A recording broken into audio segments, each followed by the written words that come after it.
হঠাৎ মিষ্টি খেতে ইচ্ছে করলে মাত্র 10 মিনিটে তৈরি করে নিন এই মিষ্টিটি। আসসালামু আলাইকুম everyone, welcome back to my channel. বাসায় যদি মিষ্টি না থাকে আর হুটহাট যদি মিষ্টি কিছু খেতে ইচ্ছে করে, তাহলে সুজি এবং গুঁড়া দুধ দিয়ে মাত্র 10 মিনিটে তৈরি করুন অসম্ভব মজাদার এই মিষ্টিটি। বাসায় অতিথি আসলে অতিথি আপ্যায়নেও কিন্তু মাত্র 10 মিনিটে তৈরি করে আপনারা অতিথিদের সামনেও সার্ভ করতে পারেন। এই মিষ্টিটি তৈরি করা যেমন সহজ, খেতে তত বেশি মজা আলহামদুলিল্লাহ। অনেক রকমের মিষ্টি তো খেয়ে এসেছেন, একবার জাস্ট এই মিষ্টিটা আপনারা বাসায় তৈরি করে দেখুন, সবাই খুবই বেশি পছন্দ করবে। আশা করছি রেসিপি আপনাদের কাছে ভালো লাগবে। চলে যাচ্ছি মূল রেসিপিতে। বিসমিল্লাহ। ফার্স্টে এখানে প্যানের মধ্যে নিচ্ছি আমি 1 কাপ লিকুইড দুধ। কাঁচা অথবা জাল করা যে কোনোটাই নিতে পারেন, তবে আমি এখানে কাঁচা দুধটা নিয়েছি। এবারে নেড়ে চেড়ে অপেক্ষা করছি দুধের মধ্যে একটি বলক চলে আসা পর্যন্ত। দুধ জাল করে ঘন করে ফেলবো না, জাস্ট অপেক্ষা করছি একটি বলক আসা পর্যন্ত। আর যদি আপনারা জাল করা দুধ নিয়ে থাকেন তাহলে বলক আসার কোনো প্রয়োজন নেই। দুধটা গরম হয়ে আসলে এর মধ্যে সুজি অ্যাড করে দিতে পারেন।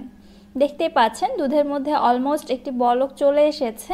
একটু নেড়ে চেড়ে নিলাম। এবারে এর মধ্যে আমি দিয়ে দিচ্ছি 1/4 কাপ সুজি। এখানে আমি কাঁচা সুজিটা নিয়েছি, চাইলে কিন্তু ভাজা সুজিও দেয়া যেতে পারে। সুজিটা দিয়ে কিন্তু দেরি করা যাবে না, সঙ্গে সঙ্গে নেড়ে চেড়ে নিতে হবে।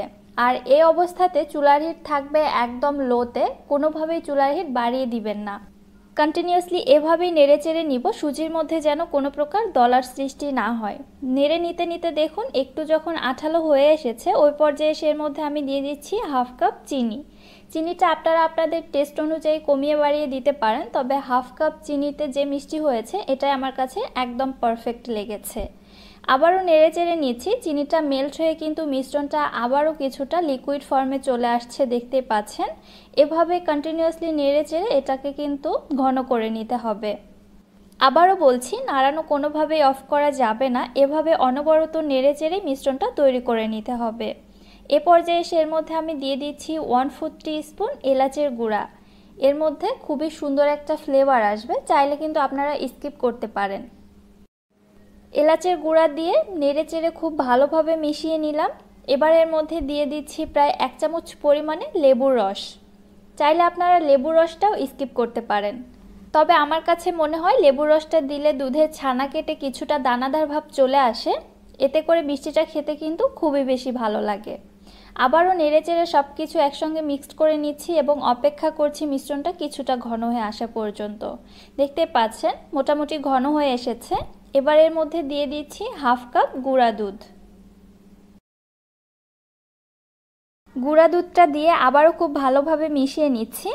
এ পর্যায়ে মনে হতে পারে মিশ্রণটা অনেক বেশি আঠালো হয়ে আসছে, মেশাতে একটু প্রবলেম হচ্ছে, তবে এভাবে নেড়ে চেড়ে নিলেই দেখতে পারবেন খুব স্মুথ একটা মিশ্রণ তৈরি হয়ে এসেছে। আর দেখুন মিশ্রণটা কিন্তু সঙ্গে সঙ্গে ঘন হতে শুরু করেছে। এভাবে আরও কিছুক্ষণ জাল করে নিলেই মিশ্রণটা পুরোপুরি ঘন হয়ে আসবে এবং এ পর্যায়ে এসে চুলার হিটটাকে মিডিয়ামে করে দিব।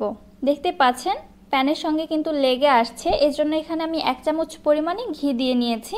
ঘি দেওয়ার সঙ্গে সঙ্গেই মিশ্রণটা প্যানের গা ছেড়ে আসবে এবং ঘি দিলে কিন্তু মিষ্টির মধ্যে খুবই ভালো একটি ফ্লেভার আসবে, মিষ্টিটা খেতে অনেক বেশি মজা হবে। অনবরত নেড়ে চেড়ে এবার আমি জাল করে নিচ্ছি মিশ্রণটা এরকম ঘন হয়ে আসা পর্যন্ত। দেখতে পাচ্ছেন আগের তুলনায় কিন্তু একদম ঘন হয়ে এসেছে এবং মিষ্টি তৈরি করা যাবে এমন একটা পর্যায়ে চলে এসেছে। আর জাল করে ঘন করে ফেলবো না। এবারে আমি চুলা থেকে নামিয়ে নিচ্ছি। চুলা থেকে নামিয়ে সরাসরি একটি ফয়েল পেপারের উপরে নিয়ে নিচ্ছি। আপনারা চাইলে যে কোনো প্লেট অথবা ট্রেতে বসিয়েও কিন্তু আপনাদের পছন্দ মতো যে কোনো শেফে মিষ্টিগুলো তৈরি করে নিতে পারেন।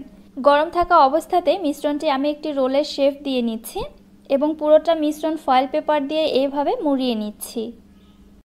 ভালোভাবে মুড়িয়ে নিয়ে এবার এটাকে আমি নর্মাল ফ্রিজে রেখে দিচ্ছি আধা ঘন্টার জন্য।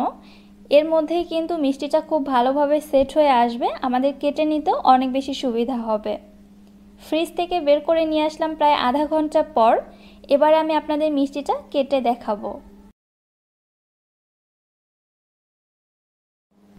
একটি ছুরির সাহায্যে এবার আমি পিস পিস করে কেটে নিচ্ছি। আপনারা কিন্তু যে কোনো সাঁচে ফেলেও মিষ্টিগুলোকে সুন্দর একটি শেপ দিতে পারেন, তবে সেটা অবশ্যই গরম অবস্থায় করে নেবেন। কত অল্প সময়ের মধ্যে কত ইজিলি মিষ্টি তৈরি করা যায় এবং ছানা কাটার কোনো ঝামেলা নেই। আপনারা তো দেখতেই পেলেন। বাসায় অবশ্যই ট্রাই করবেন। আশা করছি আপনাদের অনেক বেশি ভালো লাগবে।